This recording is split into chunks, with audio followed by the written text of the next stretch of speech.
Hello, আসসালামু আলাইকুম। Habiba mobile solution চ্যানেলে আপনাদেরকে স্বাগতম। আজকে আমরা একটা নতুন ডিটেল নিয়ে আসছি। সেটা হলো কীভাবে আপনারা স্বামীর নাম বাদ দিবেন বা স্বামীর নাম পরিবর্তন করবেন।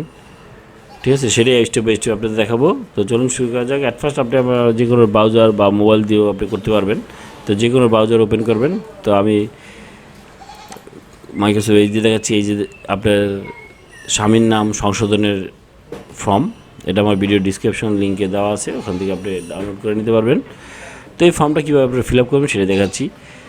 তো অ্যাট ফার্স্ট আপনারা এখানে যে ফর্মটা দেখতে পাচ্ছেন, তো ফর্মটার আপনার নামটা লিখবেন এখানে, যে নামে জাতীয় পরিচয়পত্রটা আছে সেটা এখানে লিখবেন।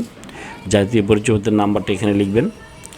ঠিক আছে, 18 বছরের নিচে যদি হয় সেক্ষেত্রে এই 2 নম্বরটা, সেটা দরকার নেই।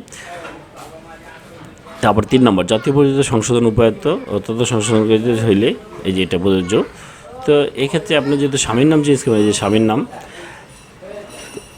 নম্বরটা এখানে আপনি যেটা আছে স্বামীর নাম আগেরটা সেটা এখানে লিখবেন, এবং নতুন যেটা হবে সেটা এখানে লিখবেন। বা স্বামীর নাম বাদ দিতে যাচ্ছেন তো সেক্ষেত্রে এখানে লিখে দেবেন স্বামীর নাম বাদ দিতে যাচ্ছে, এখানে লিখে দিবেন।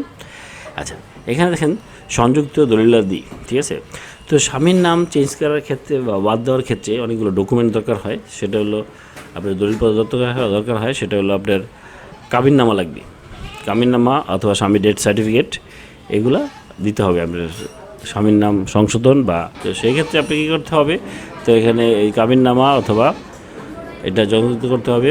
তো এখানে লিখে দিতে হবে স্বামীর যদি নতুন নাম যোগ হয় তাহলে স্বামীর নতুন নামটা এখানে লিখতে হবে। তো সেক্ষেত্রে আপনি কাবিননামা অবশ্যই যুক্ত করতে হবে।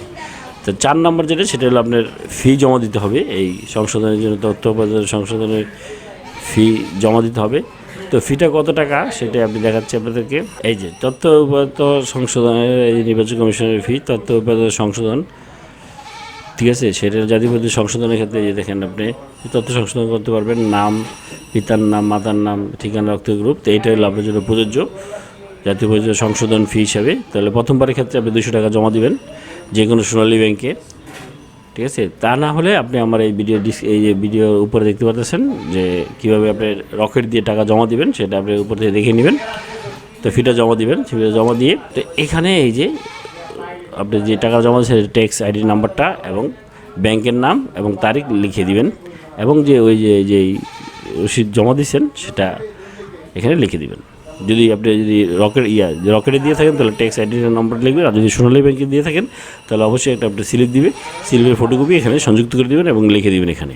6 নম্বর হলো যে সব দলিল আপনি দেবেন, কাবিননামা অথবা মৃত্যু সনদ, ঠিক আছে, জন্ম সনদ, ঠিক আছে, এইগুলো আপনি লিখে দেবেন। 1 নম্বরে আপনি কাবিননামা দিচ্ছেন, 2 নম্বরে আপনি মৃত্যু সনদ দিচ্ছেন, ঠিক আছে, এগুলো লিখে এখানে স্বাক্ষর করবেন।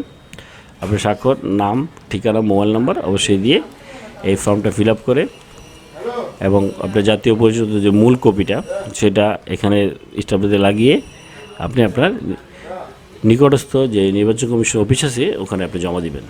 তো আপনি কোথায় জমা দেবেন সেটা যদি আপনি না জানেন, সেক্ষেত্রে আমার ভিডিও ডিসক্রিপশন লিঙ্কে দেওয়া আছে আপনার নির্বাচন কমিশন আপনার এলাকার, সেখানে এটা আপনি জমা দেবেন। জমা দেওয়ার পরে তারা আপনাকে একটা রিসিপ্ট দিয়ে দেবে, রিসিপ্ট দেওয়ার পরে এতদিন পরে আসতে বলবে।